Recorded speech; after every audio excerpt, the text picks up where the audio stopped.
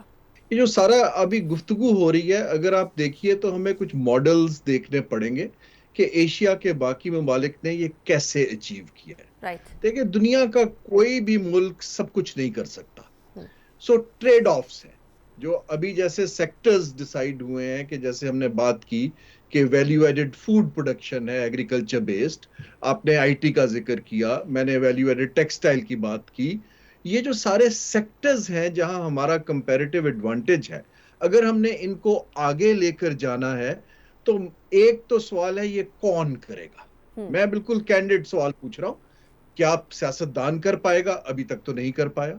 کیا بیوروکریسی کر پائے گی؟ اس کی کیپیسٹی کے اوپر بھی ابھی کامنٹ کیا گیا ہے کہ وہ بھی نہیں کر، تو پھر یہ کون کرے گا؟ آئی تھنک فنڈامنٹل سوال یہ ہے کہ یہ جو ہماری حکومت ہے، اگر میں تھوڑا سا اس کو انالیٹیکل دیکھوں، ہم سب کچھ پروسیس کے اوپر کام کر رہے ہیں، ہم آؤٹ کم کو نہیں دیکھتے۔